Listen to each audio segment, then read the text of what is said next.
Hey folks, in this video we're going to do a partial fractions problem, but we're doing one with where the denominator has a repeated linear factor. And what I mean by that is we have something squared, okay? And the process is going to be the same as our standard partial fractions problems, but our setup is going to be just a little bit different. And what I mean by that is I'm going to set it up as a over x plus b over 2x plus 1 plus c over 2x plus 1 squared. I have to have both this and this. And if you're wondering why do I need the denominator to the first power and the denominator to the second power?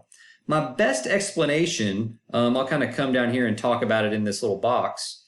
But let's say I had like some number like 5 over 27, and we're trying to figure out what did we add together?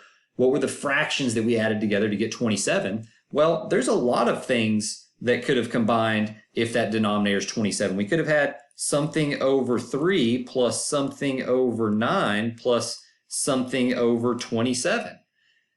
Because all of these have a least common multiple of 27. So I just don't know. Was it something over 3 to the second, or something over 3 to the third? And maybe once you solve it, you find that b was 0 and that wasn't one of the fractions that you had to add together to make this.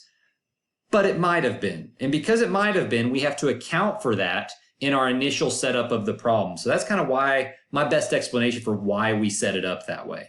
Now, now we're going to do it just like all our other problems. I'm going to create the denominator that I want, that denominator that is the least common multiple of these individual denominators. Basically, I'm trying to make them all match this. So here I'm going to multiply by 2x plus 1 squared over 2x plus 1 squared. Here, I'm going to multiply by x over x because this doesn't have the x. But then I also have to multiply by another 2x plus 1 over 2x plus 1. And then lastly, this c already has the 2x plus 1 squared. It just needs to multiply by x over x. But now that I've done that, our denominator is going to be the denominator we want. We have that x times 2x plus 1 squared. But I'm just going to rewrite all of this. So we have a times 2x plus 1 squared plus bx times 2x plus 1 plus cx. Now my next step would be to square out or FOIL out or distribute or expand would probably be the best way to say it, this 2x plus 1 squared. So I'm going to do that real quick. We have a, and that's going to be 4x squared plus 4x plus 4. I'm kind of skipping the steps to doing that. Plus bx times 2x plus 1 plus cx.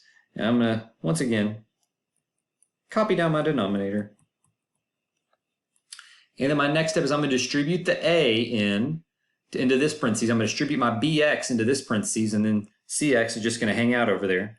So we have 4x squared a plus 4xa plus a plus, let's see, that would be 2x squared b is what I get whenever I multiply that, plus bx, and then I'm bringing down my cx. Once again, all over the same stuff. I think I can fit in one more row of math on this slide before we need to go to our next slide.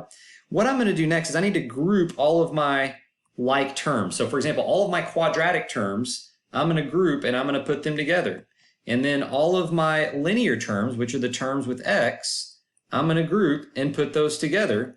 And then lastly, my constant terms, what color have I not used? How about purple? I'm going to, oh, well, it's just that lonely a.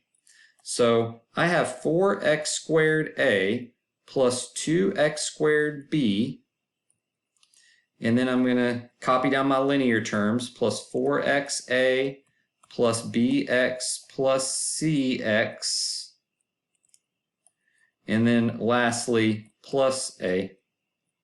I'm going to put that all over the same denominator. And now that I've got all these grouped, I'm actually going to do this on the next slide. We're going to factor out the x squared out of these and then the x out of these. And so we are picking up where we left off. I just copied it over to this new slide. And so I've grouped my quadratic terms, I've grouped my linear terms, and then I've got my constant right here. So since both of these two terms in red have the x squared, we're going to factor the x squared out of both terms. And you'll see why in a minute. So I have x squared times 4a plus 2b. And then I'm going to factor the x out of my green linear terms. 4a plus, let me make my a look a little better, 4a plus b plus c. And then we've got our plus a.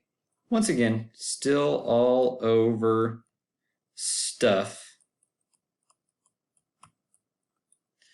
Now, what we're going to do at this point is we see here was our original fraction over here on the left that we're trying to decompose, and we're trying to make these kind of look similar. So we see that we've got the denominators and they match. So, I mean, if you want to, you could think of it as maybe multiplying both sides by that denominator to get them to cancel. But the idea is that we're just really trying to get this numerator to equal this. And so what I have is I have something times x squared plus something times x plus a constant. And well, we got to be careful. We might not see it, but 4a plus 2b is really just a number. That is a coefficient. It doesn't have any variables in it. It's a number next to a variable. And so what I got to do is I'm going to rewrite this to make room for it. I'm going to rewrite this in the same form. So we have our it was 3x minus 2, but it's like it's 0x squared plus 3x minus 2. In other words, if right here, this is our number next to x squared, we know that that must be 0. In other words, we know 4a plus 2b must equal 0, because over here on the right side of the equation, that's our x squared's coefficient, and on the left side of the equation, x squared's coefficient is 0. And then next, we have 4a plus b plus c. Well, that must be 3, because if this is x's coefficient, then x's coefficient over here is 3, so we can say 4a plus b plus c equals 3. And then lastly, if a is our constant, a must be negative 2. And from here, you have just a good old-fashioned system of equations to solve. If we know a is negative 2, I can substitute a into this equation. 4 times negative 2 plus 2b equals 0. And you could solve that, and you would find that b equals 4. And then once you know that b equals 4 and a equals negative 2, we can substitute everything we know into this equation. So we have 4a plus 2, oops, I'm trying to be color-coded here. Let me get my green going again. Plus 2b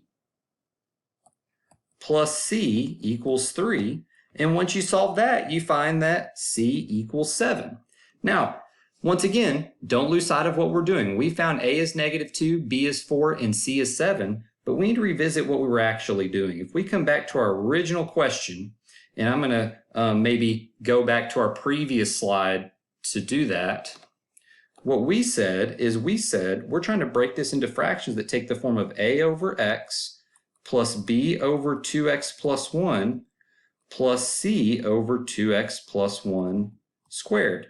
Well, now that mystery is solved. We found that a is negative 2. We found that b is 4. And we found that c is 7. So if you were to add these three fractions together by getting a common denominator, you would get this.